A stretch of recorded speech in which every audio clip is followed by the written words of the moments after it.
Olá, que bom que você está aqui porque nós vamos para mais uma lição do nosso discipulado.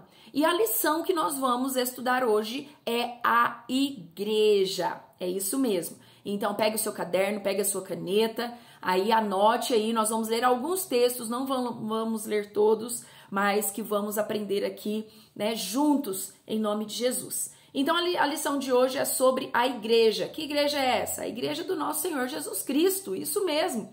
A igreja do nosso Senhor, que inclui todas as pessoas que têm o seu nome inscrito no livro da vida. E estas pessoas serão aquelas que vão entrar no céu. Olha só o texto lá em Hebreus capítulo 12, versículo 22 e 23, que diz o seguinte: Mas tendes chegado ao monte Sião e à cidade do Deus vivo, a Jerusalém celestial e a incontáveis hostes de anjos e a universal assembleia, aqui representando a igreja dos primogênitos, arrolados nos céus, e a Deus, o juiz de todos, e aos espíritos dos justos aperfeiçoado. Tem um outro texto aqui que está lá em Apocalipse, no capítulo 20, versículo 15, que ele vai ainda mais, né, incisivo aqui nisso que eu falei para você. Que ele fala assim, olha, e se alguém não foi achado inscrito no livro da vida, pasmem vocês, olha o que está escrito. Esse foi lançado para o dentro do lago de fogo. Nós precisamos estar inscritos no livro da vida. A pergunta é, você pode me perguntar, pastora, então é preciso eu ser membro da Resgate Church para eu fazer parte aí da Igreja de Cristo e ir para o céu? Se eu não fizer parte da Resgate Church, eu vou para o inferno? Não é isso, querido. Não é isso. Porque todas as igrejas que ensinam fielmente a palavra de Deus são boas, são de Deus, ok? Claro que, nós queremos aí, a nossa comunidade crescendo, fazendo a obra do Senhor, porque nós somos uma igreja missionária, cuidamos de pessoas e tantas outras coisas que não cabe aqui agora, nessa lição, eu dizer para vocês, mas vai chegar o momento aqui para nós darmos o nosso testemunho. Mas o que eu quero dizer para você? Que toda igreja que prega fielmente a palavra de Deus, ok? Nós temos sempre que estar embasado na Bíblia. Mas nenhuma igreja pode salvar ninguém. Por quê? Porque isso é através de Jesus, isso é através do Espírito Santo. Pastora, se a igreja não salva ninguém, para que eu tenho que participar? Por quê, querido? Porque se nós estivermos longe, se nós não estivermos inseridos nessa realidade, nós vamos esfriar. Já viu a brasa fora do braseiro? O que acontece quando ela está sozinha? Ela apaga. É a mesma coisa no mundo dos animais. Quando um predador está procurando a sua presa, aonde ele olha primeiro? Ele vê se naquela manada existe um animal fora, fora, excluído, longe.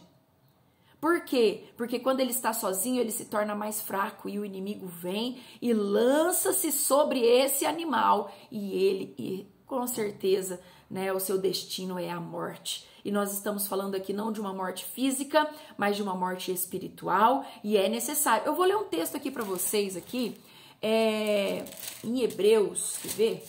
No capítulo 10, para embasar o que eu estou dizendo aqui para você. No versículo 25, nem tá aqui nessa questão, nem vou ler aqui para você, olha. Capítulo 10, versículo 25.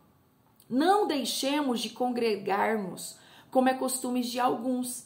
Antes, façamos admoestações, e tanto mais quanto vedes que o dia se aproxima. Que dia é esse? É o dia da volta de Jesus. Eu quero ler para você em uma outra versão aqui, ó. Na versão, gente, que versão extraordinária é essa versão aqui da NBV, a Nova Bíblia Viva. Peraí, deixa eu achar aqui, Hebreus, capítulo 10, versículo 25, marca aí no seu caderninho. Essa versão fala o seguinte: não descuidemos dos nossos deveres na igreja. Olha isso. Nem das suas reuniões. Nós temos culto na terça-feira, às 19h30. Nós temos culto do domingo, às 9 da manhã e às 19h30. Nós temos células na quarta-feira e células de jovens no sábado. Além do Difflin também, né? Que nós temos no sábado, uma vez por mês. E tantas outras programações aí na igreja. Então, venha, vamos aí participar. Continuando aqui no texto, olha só. Então, não descuidemos de nossos deveres na igreja, nem das suas reuniões, como algumas pessoas fazem. Mas animemo-nos e nos admoestemos uns aos outros, especialmente agora que o dia da sua volta se aproxima. Então, nós precisamos sim estar inserido nesse contexto. Ah, pastora, mas hoje ficou mais fácil, depois da pandemia, agora igreja online. Querido, cuidado com isso, não se engane. Então, nós precisamos aí estar inseridos aí nessa realidade, mas vamos continuar aqui. Então, quais são as pessoas que fazem parte da igreja do nosso Senhor Jesus Cristo? Lá em Apocalipse, no capítulo 20, você leia lá depois do 12 até o 15, que você vai encontrar essa resposta. Quais são as pessoas que fazem parte da igreja do nosso Senhor Jesus Cristo? Todos aqueles que têm o seu nome inscrito no livro da vida. Meu Deus. Segundo ponto, a igreja do nosso Senhor Jesus Cristo é o corpo de Cristo. Então, nós precisamos estar inseridos no corpo para poder nos manter vivo. Se você pegar a sua mão, arrancar a sua mão, fora, né? Arranca a sua mão fora, essa mão vai sobreviver, sim ou não? Então, nós precisamos estar no corpo para permanecer vivo. Jesus, ele fisicamente, ele foi para o céu, está sentado na direita do Deus Pai Todo-Poderoso, né? Ele foi preparar um lugar para mim e para você. Mas ele deixou aqui quem? O Espírito Santo, que está aqui vivendo entre nós e dentro de nós. Dessa forma, todas as igrejas, né, de Deus, que pregam a palavra de Deus, ela compõe o corpo de Cristo aqui na Terra. O corpo de Cristo é único, mas tem muitos membros, correto? Que são todas as pessoas salvas por ele. Isso está lá escrito em 1 Coríntios, capítulo 12, versículo 12 ao 14. Então, só existe um corpo de Cristo. Só existe um Espírito. Só existe uma esperança. Há um só Senhor, uma só fé, um só batismo, um só Deus e Pai de todos. Efésios, capítulo 4, versículo 1 até o 6. Então, todos os salvos por Jesus são da mesma igreja. Então, por isso que nós precisamos amar uns aos outros.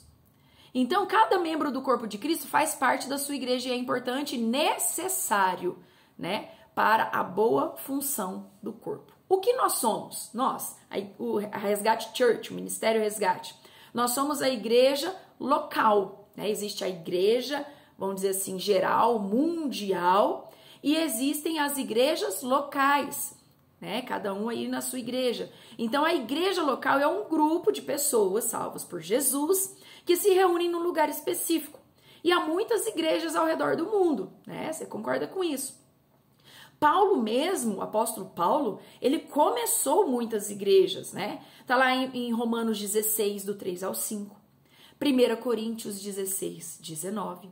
Gálatas, capítulo 1, versículo 2. 1 Tessalonicenses, capítulo 1, versículo 1.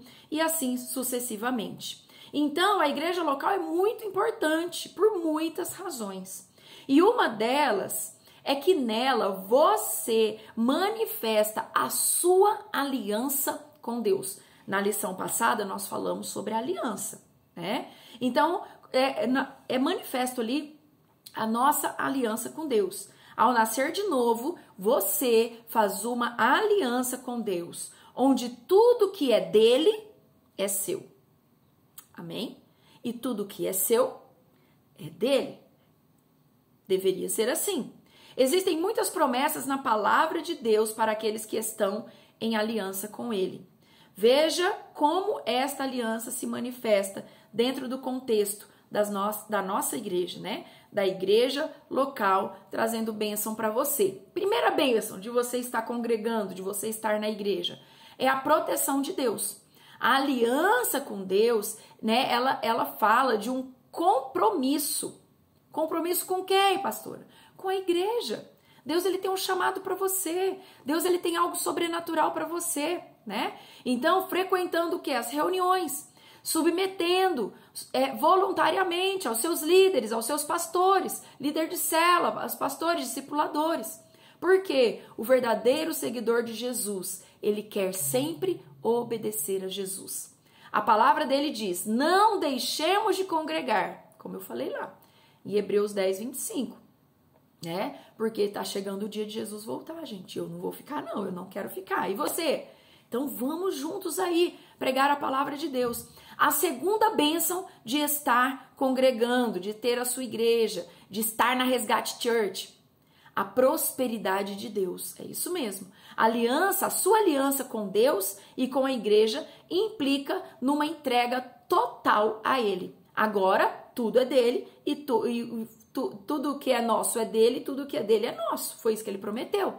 E o seu coração busca em primeiro lugar o reino dele. Buscar em primeiro lugar o reino dos céus e as outras coisas lhe serão acrescentadas. Mateus 6,33.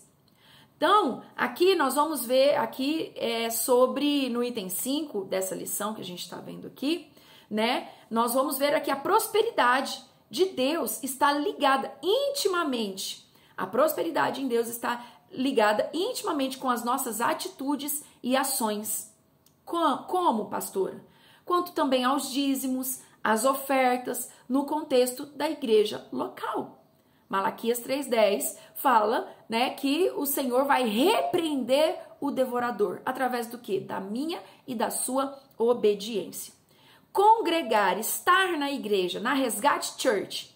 Terceira bênção, a felicidade nos relacionamentos.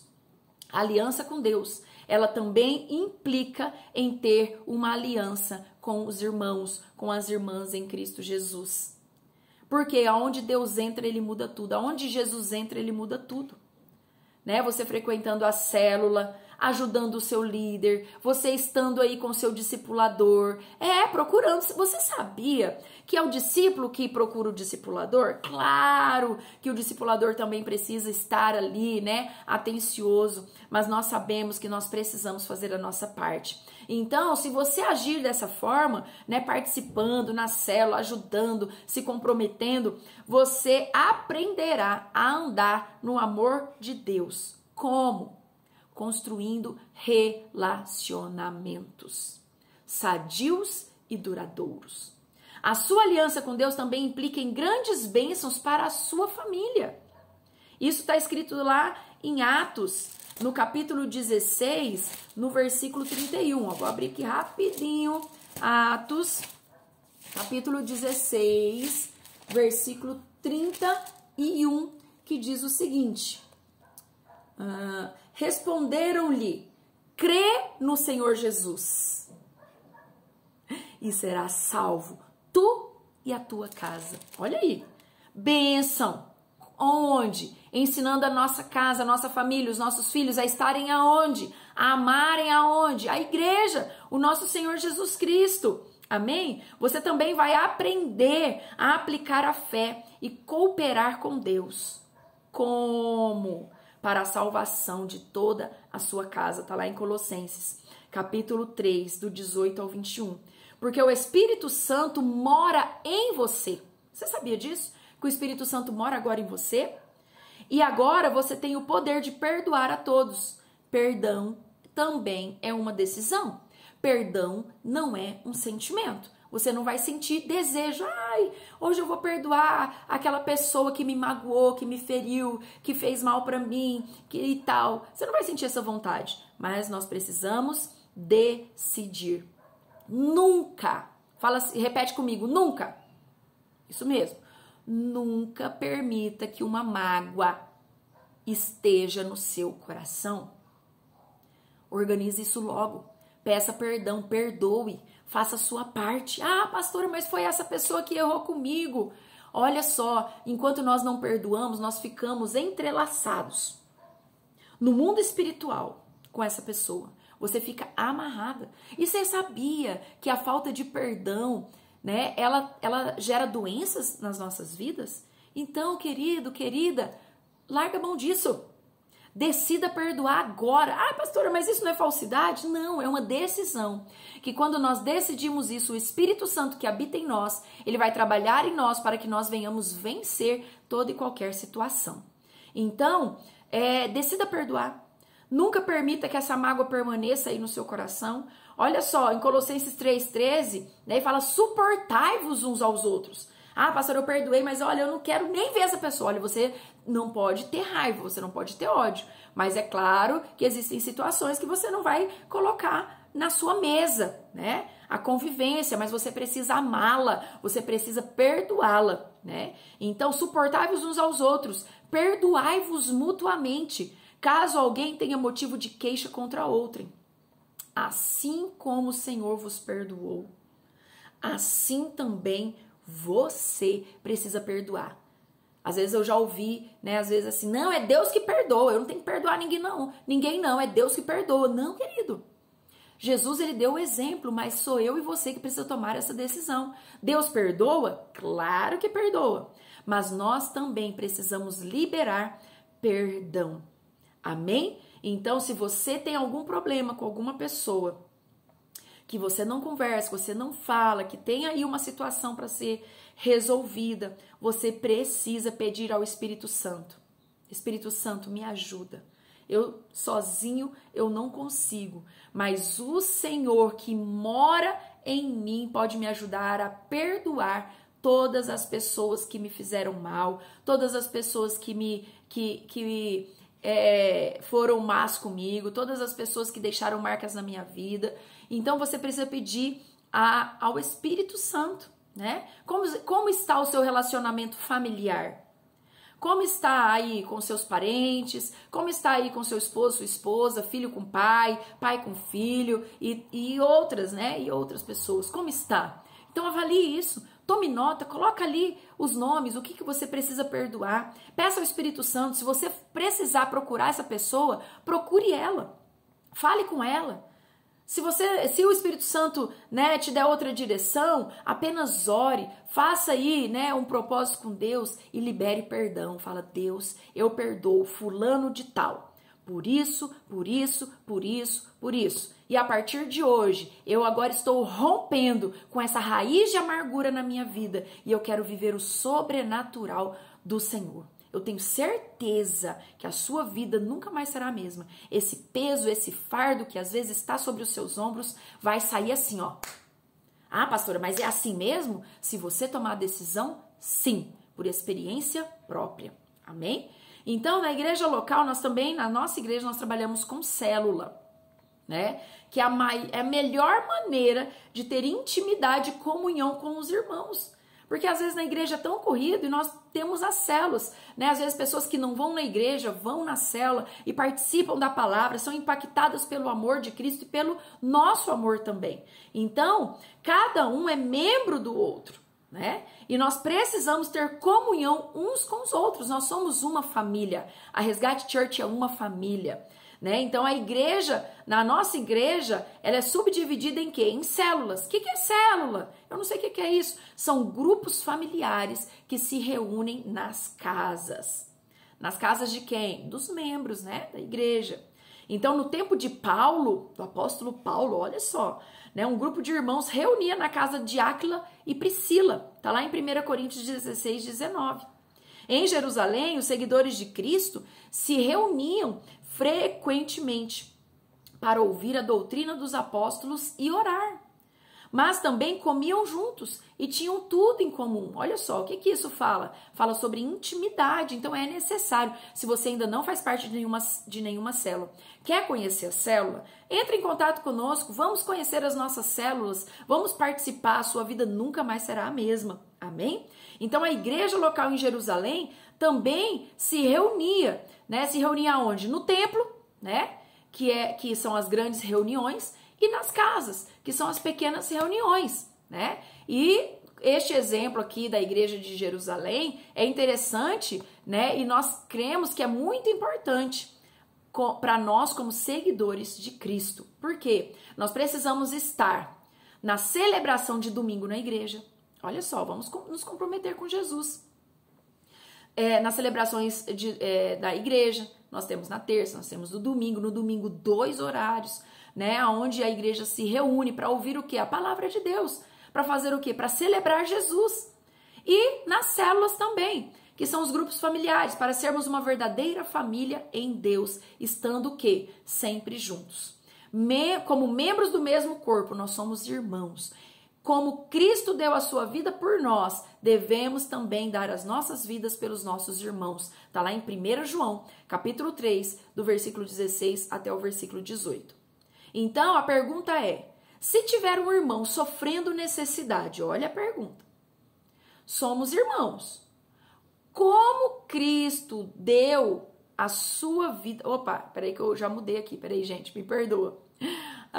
Se tiver um irmão sofrendo necessidade, qual deve ser a atitude do outro que tenha mais recurso? Olha, eu estava voltando aqui no tópico anterior. O que deve ser a nossa atitude vendo um irmão que está passando por necessidade? Nós não devemos fechar o nosso coração, né? Mas o que nós devemos fazer como cristãos, como irmãos, como igreja? Ajudar. Não devemos amar só com palavras, mas de fato e de verdade. Amém? O próximo tópico aqui fala sobre dízimos e sobre oferta e vamos finalizar, tá bom? Dízimos e ofertas. Então, tudo que existe foi feito por Deus. Você concorda com isso? Que tudo que existe foi feito por Deus? E é dele.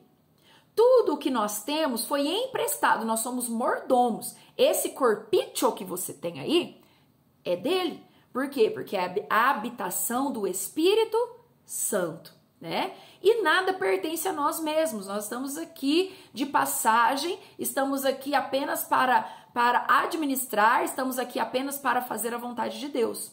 O que temos, ele foi apenas colocado, como eu falei, nas nossas vidas para nós administrarmos. Deus mandou o seu povo separar a 1/10 parte de tudo que ganhava. O que é isso? O dízimo, né? Para financiar o trabalho de Deus. Está lá em Deuteronômio, acho que eu vou ler esse texto. Deuteronômio, capítulo 14, versículo 28 e 29. Peraí, você vai ver isso. Peraí, capítulo 14, versículo 28 e 29. Ao fim de cada 3 anos, tirarás todo o dízimo do fruto do 3º ano e os recolherá na tua cidade. Então virão os levitas, pois não tem parte nem herança contigo, o estrangeiro, o órfão, a viúva, que estão dentro da tua cidade, comerão e se fartarão, para que o Senhor teu Deus te abençoe em todas as obras que as tuas mãos fizerem. Olha só. Então, para suprir as nossas próprias necessidades, né, o povo podia usar o quê? 90%, né? 90% ali que sobrava. Por quê? O que é o dízimo? Dízimo quer dizer o quê? A 10ª parte. Por exemplo, se você ganha R$10, pastor, você vai falar agora de dinheiro. Nós precisamos aprender porque isso aqui é um princípio. E você sabia que o dízimo, ele não foi instituído na lei? Quer dizer, Jesus veio cumprir a lei, então eu não preciso mais dizimar, é outra coisa agora. Olha só, Abraão viveu no tempo da graça. Não foi no tempo da lei, que foi depois de Moisés. Então, faz parte da graça, um princípio, né? Então, por exemplo, se você ganhar R$10, a 10ª parte, 10%, quanto que é? R$1. R$20, R$2. E assim sucessivamente. O dízimo, ele já pertence à obra de Deus, né? Não é para o nosso uso. E lá em Malaquias, capítulo 3, versículo 8, 9, 10 ali, né?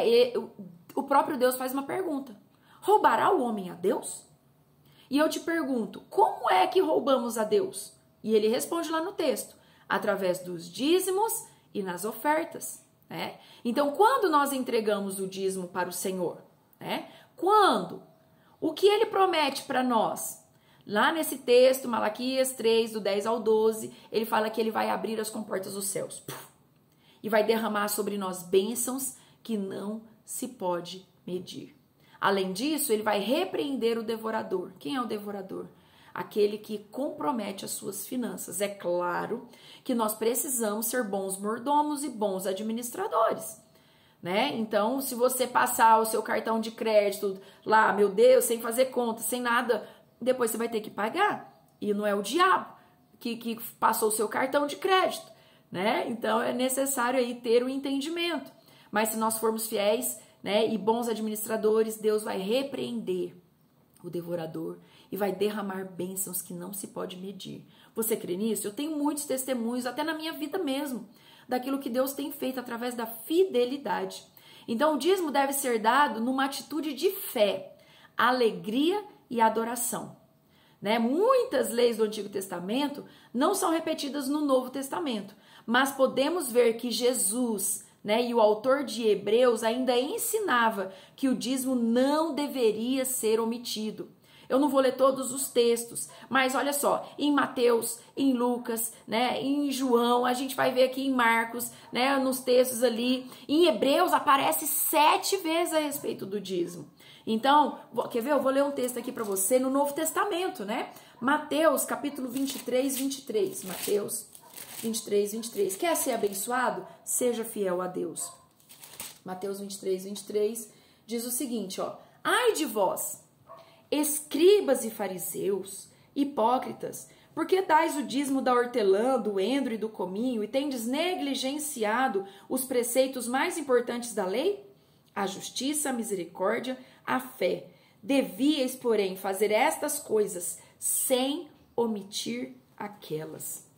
Então é necessário, nós não podemos fazer uma coisa separada da outra, porque o dízimo também é pela fé. Perdão. Então nós precisamos, né, estar mesmo cumprindo este princípio, para que a obra de Deus cresça e para que a nossa vida seja abençoada. Pastor, eu não vou estar fazendo uma barganha? Não, você vai estar obedecendo a palavra do Senhor e com certeza o meu Deus, o seu Deus, ele não fica devendo nada para ninguém e ele prospera e ele realmente faz milagres nas nossas vidas, né? Então a oferta é algo além do dízimo, certo? Então nós tiramos a nossa oferta dos 90%, né, que ficou para nós. Não é uma quantia certa, aquilo que Deus tocar no seu coração. Por quê? Porque a bênção está em nós ofertarmos com alegria, não com peso ou por obrigação, mas com alegria no coração, né? Porque Paulo, lá em 2 Coríntios, no capítulo 8, no capítulo 9, Paulo estava pedindo, olha só, pedindo oferta generosa. O que é ser generoso?